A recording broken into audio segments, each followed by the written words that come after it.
I was sitting at the Thanksgiving table, passing the mashed potatoes to my left, when my brother Ryan smirked at me. His voice dripped with condescension as he said, "So, still at that little job of yours? Must be hard paying rent in that neighborhood." Everyone around the table laughed loudly, and I felt my cheeks burn bright red as I forced a smile and swallowed my pride.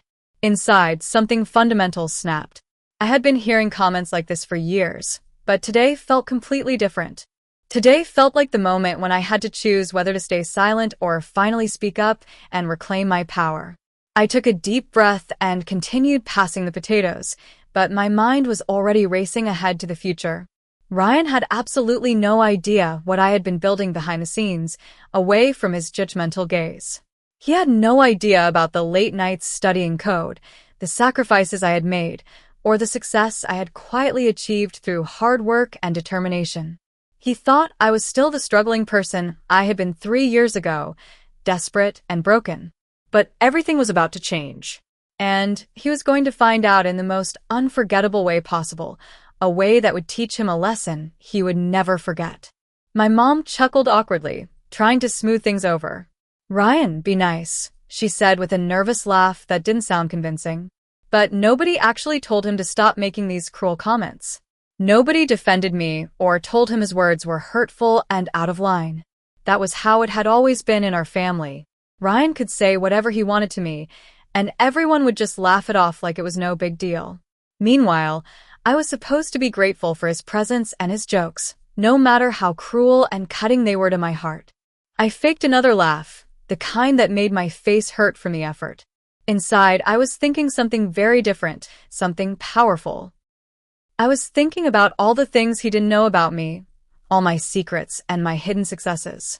He had absolutely no idea what I had been building in the silence and solitude of my apartment. He thought I was the same broke person who had asked him for help 3 years ago when I had nothing. He thought I was still struggling, still fighting just to survive each day. But I wasn't. I had transformed my entire life completely, and he had been too busy bragging about himself to notice. Ryan started bragging loudly about his new swimming pool. He went on, describing the marble surrounds in excruciating detail and the automated cleaning system that cost thousands of dollars.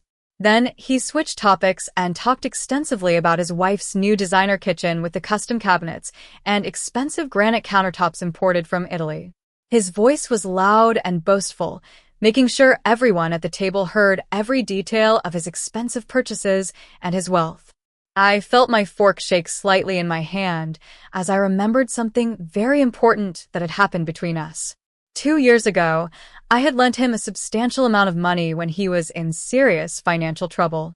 He had come to me desperate, asking if I could help him out of his dire situation. I had given him the money without hesitation because he was my brother and I loved him unconditionally. But he had never repaid me. Not one single dollar. Not even a payment plan or a promise. He had taken that money and used it to build his life, and he had never even thanked me properly or acknowledged my sacrifice. The memory made my stomach twist with anger and betrayal. When Ryan made another joke at my expense, saying, "Maybe I'll hire you to clean my pool," something inside me just broke completely. I smiled sweetly at him and replied clearly, "You couldn't afford me." Everyone at the table froze in complete silence. For a moment, you could hear a pin drop in the room. Then they all burst out laughing, thinking it was just a clever comeback, a funny retort. But it wasn't a joke. I meant every single word I had spoken. I had a skill set and capabilities that were worth far more than Ryan could possibly imagine in his wildest dreams. I had built something incredible and powerful while he was busy being arrogant and self-satisfied. The laughter around the table died down, and I went back to eating my dinner calmly, like I hadn't just made a promise to myself. A promise that he would find out exactly how wrong he was about me. I wasn't going to yell or argue with him like he expected. I wasn't going to waste my energy trying to convince him of anything. Instead, I was going to show him through my actions. I was going to teach him a lesson that would be absolutely impossible to ignore or deny. Before we continue, if you're absolutely loving the story, please subscribe right now. The story is about to get more interesting, and I have similar life-changing stories every single week. Your support helps me keep creating these amazing stories. Let's go. As I sat there pushing food around my plate, my mind drifted back to 3 years ago when everything was different. That had been the darkest time of my entire life. I had lost my job suddenly, without any warning or severance package. The company I worked for had gone bankrupt and closed its doors permanently, and everyone was laid off immediately. A few months later, I couldn't afford the rent on my apartment anymore, and I lost my home. I had nowhere to go, and I was absolutely terrified about my future. I had called Ryan and asked if I could stay with him for a few months while I got back on my feet. He said no without hesitation. He said he didn't have room, which was a complete lie since he had a huge house. He said his wife wouldn't like it, which might have been true but felt like a devastating betrayal anyway. Nobody in my family stepped up to help me in my darkest hour. I was alone, scared, and completely broke with no prospects. But instead of giving up and moving back home to my parents' house, I did something different and brave. I decided to teach myself coding at night while I worked as a waitress during the day to pay my bills. I studied every spare moment I had, treating my education like a full-time job. I watched coding tutorials on my phone while on my break at work. I read programming books and technical manuals during my lunch hour. I practiced coding on my old laptop late into the night when I should have been sleeping. It was exhausting and difficult, but it was also my way out of poverty and desperation. The hard work eventually paid off after 6 months of constant studying and applying for jobs. I got hired by a tech startup as a remote coder. The pay was decent and respectable, and it was enough to get me a small apartment again. But I didn't stop there and get comfortable. I continued working during the day, while freelancing in the evenings and on weekends. I built websites and applications for clients all over the world, earning extra money from every project. Then I took a bigger risk that changed everything. I started my own company under a different name, keeping it completely separate from my day job. I built it quietly, never telling anyone in my family about it because I didn't want their negativity or skepticism. Our family had always had a very specific and rigid hierarchy. Ryan was always positioned as the golden child, the one everyone was so incredibly proud of. He got praise for everything, even things that weren't really accomplishments or weren't that difficult.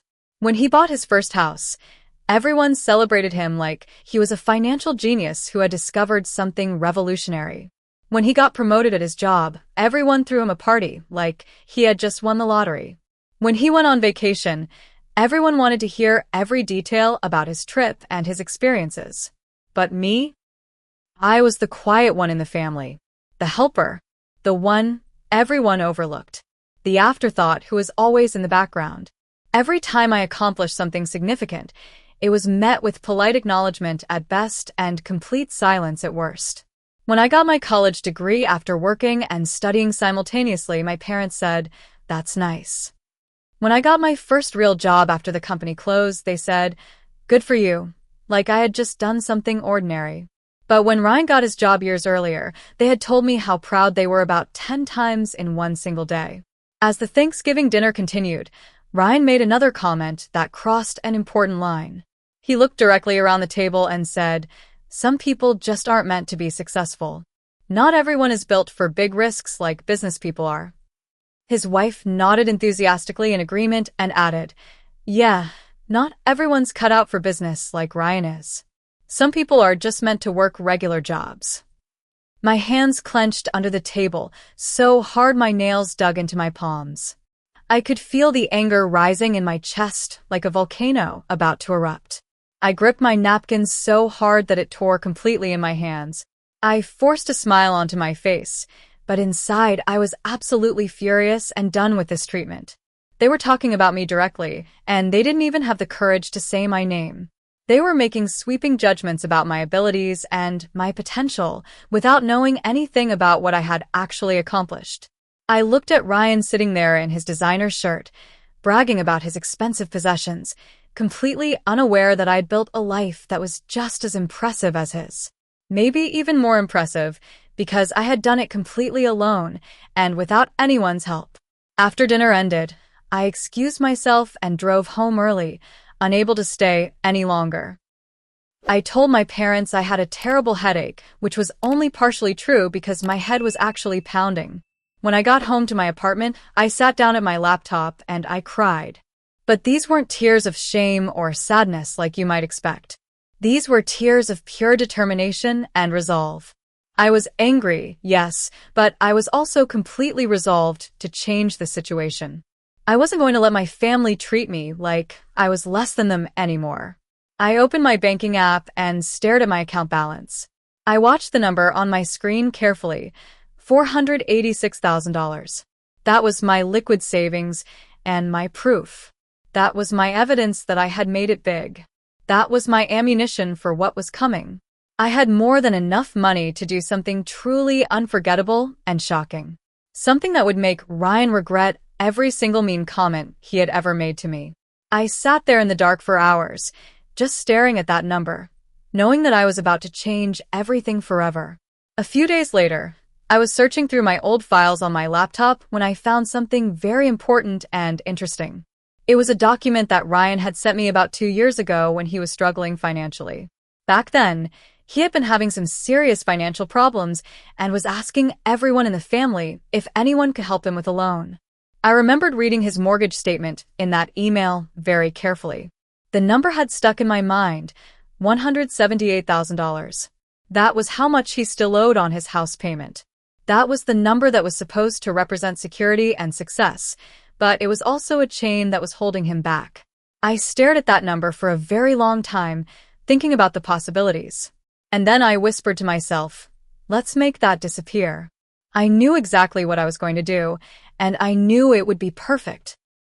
The next day, I called my bank and asked a question that made the representative pause and think carefully. If I wanted to pay off someone else's mortgage completely, anonymously, how would I do that? There was a long silence on the other end of the line as the agent processed what I was asking. The representative hesitated, and I could tell she was trying to figure out if I was doing something illegal or wrong. But I assured her that everything was legal and completely legitimate. I explained that I wanted to surprise someone with a generous gift. Finally, she explained the entire process to me step by step. I would need the loan number, the bank name, and proper authorization to do this. She said it was possible to make an anonymous payment through a third-party payment service that specializes in this type of transaction. I wrote down everything she told me carefully. I thanked her and hung up, feeling like a weight had lifted off my shoulders. Now I knew exactly how to do this. I knew all the steps I needed to take. All I had to do was somehow get Ryan's loan information. Getting Ryan's loan number turned out to be easier than I expected. I called his bank, pretended to be his wife calling to make a payment, and explained that I wanted to make a large payment on his account. The representative gave me all the information I needed without questioning me. I didn't actually make the payment right then, because I wanted to plan this perfectly. Instead, I made arrangements with a financial advisor I knew to handle the transfer discreetly and professionally. 2 weeks later, everything was completed and done. The wire transfer had gone through successfully. I got a confirmation email from the bank showing that Ryan Cooper's mortgage balance was now $0.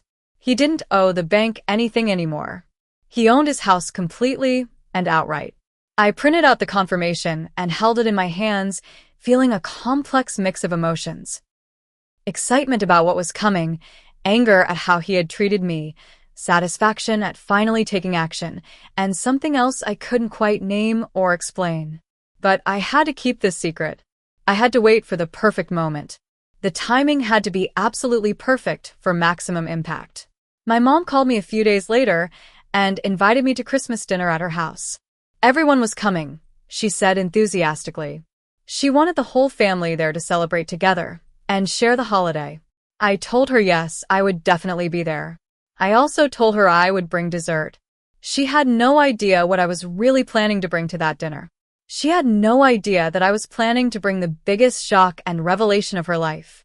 As I hung up the phone, I felt my heart racing with anticipation and nervous energy. Christmas dinner was going to be completely different from anything anyone expected. Christmas dinner was going to change everything in our family dynamics. Everything was building toward this one moment. I started planning exactly how I was going to reveal this secret to my family. I rehearsed the words in my head over and over. I imagined the looks on everyone's faces when they found out. I thought carefully about what I was going to say to Ryan and how I was going to explain why I had done this incredible thing. I spent hours in the days leading up to Christmas dinner rehearsing my entire plan in detail. I practiced how I was going to reveal the information, exactly when I was going to drop the bomb and shock everyone, and how I was going to walk away with my dignity intact and my head held high. This wasn't just about revenge anymore in the traditional sense. This was about teaching an important lesson. This was about teaching humility to someone who desperately needed it. Ryan needed to learn that mocking people and making cruel assumptions about their worth was wrong and hurtful. He needed to understand that there were real consequences for treating people poorly, especially people he was supposed to love and cherish. But I also wanted him to see that I was doing this not out of anger or spite, but out of a genuine desire to make him understand something important about life. I wanted him to see that success wasn't about having the most things or being the loudest person in the room. Christmas arrived, and my family gathered at my parents' house for the celebration. The house was decorated beautifully with garland and twinkling lights throughout. There was a big Christmas tree in the living room decorated with ornaments, and carols were playing in the background. Everyone was in a festive mood, laughing and drinking wine and hot chocolate. Ryan was louder than ever, talking about the new car he had just bought and the expensive vacation he was planning with his wife next summer. At one point, he looked directly at me and said, "Some people just coast through life without taking any real risks or making any real effort." I could feel everyone's eyes on me, waiting to see how I would respond to his insult. But I just smiled mysteriously and said, "You'll see." I didn't say anything else to explain myself. I just let that comment hang in the air, mysterious and full of promise and power. Ryan looked confused by my cryptic response, but he quickly moved on to another topic. He had no idea what was coming for him. He had absolutely no idea that his entire world was about to shift. In the middle of dinner, as we were all eating and enjoying the delicious food, there was a knock at the front door. My mom looked confused because she wasn't expecting anyone to come. She went to answer it, and a courier walked in holding a large envelope. The courier looked around the room carefully and said, "Delivery for Ryan Cooper." My brother looked up from his plate, completely confused. "For me?" he asked uncertainly. The courier handed him the envelope and had him sign for it on a form. Ryan opened the envelope slowly, his curiosity clearly piqued and building. He pulled out the documents inside and started reading them carefully. I watched as the color drained from his face completely. I watched as confusion spread across his face like a dark cloud moving across the sky. His hands started to shake noticeably. "It's my mortgage papers," he said slowly, reading through them carefully. Everyone at the table stopped eating and stared at him intensely. "What do they say?" my mom asked, her voice full of concern. Ryan's voice cracked as he read the bank's official seal on the documents carefully. He looked down at the bottom of the page where it clearly showed the balance in bold letters. $0, he whispered, barely audible. "Paid in full." Then he looked up at everyone at the table, his face completely pale. "Who did this?" he asked, his voice confused and shocked. "This has to be a mistake. This can't be real." That's when I stood up calmly and said the words I had been waiting to say for weeks. "The broke sister," I said quietly but firmly. The entire room went silent immediately. Every single person stopped moving. Forks froze in midair. My mom's jaw dropped open completely. My dad looked at me with wide eyes filled with shock. Ryan stared at me like I had just told him I was an alien from another planet. I pulled out my phone and showed them the confirmation receipt. My name was printed right there, clear as day. Lola Mitchell, the person who was supposed to be struggling forever, the person who was supposedly not built for success, had just paid off my brother's entire mortgage. The power in the room shifted instantly and dramatically. For the first time in my entire life, I felt like I was in complete control of the situation. I felt like I mattered and was finally being seen. I felt like I was finally being recognized for who I really was. Ryan's face turned red, not with happiness or gratitude, but with a complicated mixture of emotions. He looked angry, embarrassed, shocked, and confused all at the same time. My parents were looking at me with a newfound respect that I had never seen before in their eyes. My mom had tears streaming down her face. Ryan stood up from the table, his fists clenching tightly. "You think this makes you better than me?" he said, his voice rising with emotion. I answered calmly, without any anger or bitterness in my voice. "No. It makes me done being beneath you. That was never my place, and you know it. I just needed to show you that I had finally figured that out." The room erupted into chaos and confusion. Ryan's wife started yelling about how this was humiliating and disrespectful to her family. Ryan was pacing back and forth, trying to process what had just happened. My parents were trying to calm everyone down and restore order. But I just sat there at the table calmly, eating my food, completely composed and peaceful inside. I had said what I needed to say. I had done what I needed to do for myself. Now it was time for everyone else to catch up with the reality of who I really was. Ryan finally sat back down, looking completely deflated and exhausted. "I don't understand," he said, his voice quieter now. "How did you have this kind of money? You were broke 3 years ago." I took a sip of water and smiled genuinely. "I learned how to code. I built a business from nothing. I worked hard and took risks just like you said people like me couldn't do. But unlike you, I did it without mocking other people or treating them like they were less than me." My mom started to cry, but these weren't angry tears of frustration. They were tears of guilt and realization. "Lola," she said softly, her voice full of emotion, "we didn't know you were doing so well. We didn't know you had accomplished all of this incredible stuff." I looked at her and replied calmly, "That's exactly the point.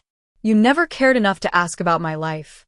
You were too busy celebrating Ryan's life to notice that I was building mine. You were too focused on the surface to see what was actually happening beneath it." The words hurt her, but they were true and needed to be said. My family had taken me for granted for years without even realizing it. They had assumed things about me without actually taking the time to understand who I really was or what I was truly capable of. Now they were seeing me for the first time with fresh eyes. Now they were finally paying attention to my existence and my accomplishments.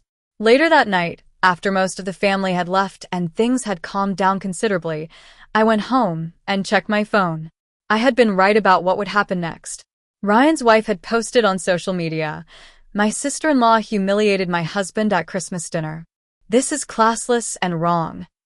But I had anticipated this reaction completely. The comments came flooding in almost immediately from strangers. People who didn't even know me were defending me passionately. They wrote, "He humiliated her for years." They wrote, "This is justice." They wrote, "Good for her for showing him what real success looks like." The public opinion was overwhelmingly on my side. Ryan's pride was starting to crack and crumble. The image he had built for himself, the persona of the successful businessman who was better than everyone else, was starting to fall apart completely. A few weeks passed, and then Ryan called me out of the blue. His voice was different on the phone. It was quieter and less confident than I had ever heard it. "I don't know how to thank you," he said with genuine emotion. "I've been thinking about what you said, and you're right. I was wrong to treat you the way I did. I was wrong to mock you and make assumptions about you." I listened to him speak, but I didn't feel the satisfaction I thought I would feel. I didn't feel victorious or powerful like I had imagined. Instead, I just felt tired and emotionally drained. I had accomplished what I set out to do, but it didn't feel as good as I thought it would. I told him, "Start by not mocking people who have less than you. Start by treating people with respect, even if you think you're better than them." Then I hung up the phone. That was all I needed to say. Over the next few months, things shifted dramatically in my family dynamics. My parents started treating me differently in every way. The way they looked at me had completely changed. They treated me with respect now instead of pity or dismissal. They asked about my business and my life regularly. They wanted to be part of my world. I wasn't the broke one anymore. I wasn't the person they had written off as a failure. I was the one who had bought her own peace and freedom. I was the one who had overcome everything and come out stronger and wiser. But more than that, I was the person who had proved something important to myself. I had proved that you don't have to let other people define you or your potential. You don't have to accept their judgments or their limitations.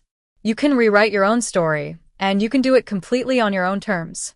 As my success continued to grow exponentially, I started thinking about what my success actually meant at a deeper level. I had all this money, and I had used it to teach my brother a lesson. But was that really what I wanted to do with my resources and my power?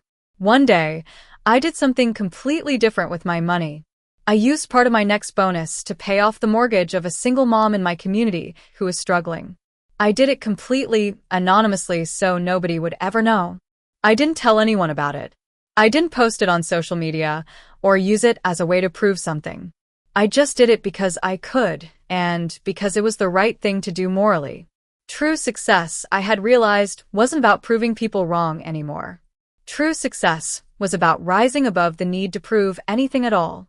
It was about using what I had to make the world a better place for others. A year after that Christmas dinner that changed everything for my family, we were gathering for Thanksgiving again at a nice restaurant. Everyone was dressed up and excited to celebrate together. As we were finishing our meal and enjoying dessert, Ryan stood up and raised his glass. Everyone looked at him, wondering what he was about to say after everything that had happened. "I want to make a toast," he said calmly, "to my sister Lola. I want to say that she is the richest person I know, not just in money, but in character and strength and integrity." The whole family raised their glasses and cheered loudly. I smiled genuinely, but I said something different to them. "I'm not rich," I told everyone honestly. "I'm just finally free." And I meant it with every fiber of my being. I was free from the need for their approval. I was free from the burden of trying to prove my worth to people who didn't appreciate it. I was free to be myself, completely and totally and authentically. As we left the restaurant that night, I felt a peace that I had never felt before in my entire life. Success wasn't about the money or the houses or the material things. Success was about knowing who you were and being proud of that person with your whole heart. If you loved this story about standing up for yourself and finding your power, please subscribe right now. These stories of real people overcoming challenges and achieving their dreams will absolutely blow your mind. Your support means everything to me and helps me keep creating these incredible stories. Thank you so much for watching, and I can't wait to share more with you soon.